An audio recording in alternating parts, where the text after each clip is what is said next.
Setelah kita pastikan bahwa model panel terbaik kita, atau dalam hal ini kita mengasumsikan fixed effect model, sudah memenuhi kaidah Bloom atau bebas dari gejala multikolinialitas, heteroskedastisitas, dan autokorelasi, maka model fixed effect dapat diinterpretasikan menggunakan dua tool statistik, yaitu uji F dan uji T.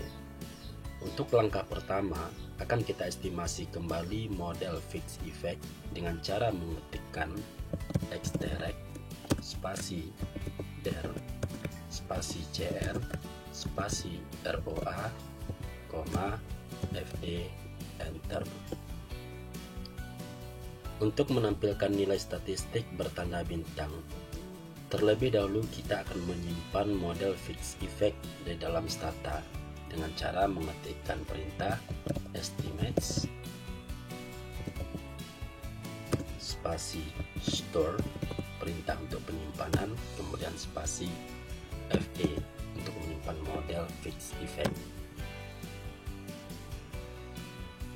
Kemudian kita ketikkan perintah selanjutnya estimates spasi double spasi fixed effect, yaitu model yang sudah kita simpan, koma star untuk menunjukkan tanda bintang, stats, kemudian spasi n spasi r2 atau r square spasi r2 garis bawah a tutup kurung enter. Selanjutnya kita akan interpretasi hasil statistiknya satu persatu. Kita akan mulai dari atas. Perhatikan bahwa nilai prop untuk F statistiknya besarnya 0,000,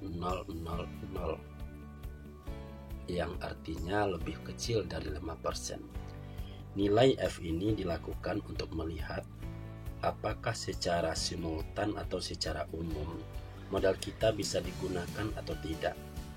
Karena nilai daripada probabilitas F-nya lebih kecil dari 5%, maka dapat disimpulkan bahwa model dapat digunakan, atau secara simultan variasi dari X1 dan X2 dalam hal ini current ratio dan return on asset itu berpengaruh secara simultan dan signifikan terhadap debt to equity ratio. Kemudian kita beralih kepada nilai p-value atau t statistik. Untuk current ratio memiliki sig atau p-value sebesar 0,024 yang lebih kecil dari 5%. Artinya secara statistik current ratio berpengaruh signifikan terhadap debt to equity ratio. Begitu juga kalau kita dilihat dari nilai p-value-nya, return on asset itu besarnya 0,000 yang lebih kecil dari 5%. Artinya sama, yaitu return on asset berpengaruh signifikan terhadap debt to equity ratio.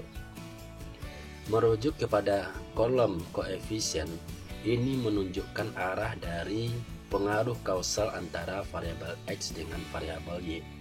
Karena current ratio di sini bernilai positif, artinya current ratio berpengaruh positif terhadap debt to equity ratio. Semakin besar current ratio, maka semakin besar juga debt to equity ratio. Begitu juga sebaliknya. Sedangkan untuk koefisien ROA yang bernilai minus, artinya return on asset ini akan mengakibatkan pengaruh negatif terhadap debt to equity ratio. Atau dapat diartikan bahwa semakin tinggi return on asset atau profitabilitas perusahaan, maka akan dapat menurunkan debt to equity ratio. Kemudian kita beralih kepada nilai R square. Nilai R2 atau R square itu besarnya 0,41 sekian, yang artinya 41,5% variasi dari Y atau debt to equity ratio itu dapat dijelaskan oleh variabel current ratio dan return on asset. Kemudian untuk tanda bintang yang sudah kita olah ini menunjukkan level of signifikannya, tingkat signifikansinya. Bertanda bintang artinya variasi dari variabel X ini berpengaruh signifikan terhadap variasi variabel Y. Demikian tutorial bagaimana cara membaca atau menginterpretasi hasil regresi data panel dengan menggunakan stata. Semoga bermanfaat dalam proses pengolahan dan analisis data penelitian Anda.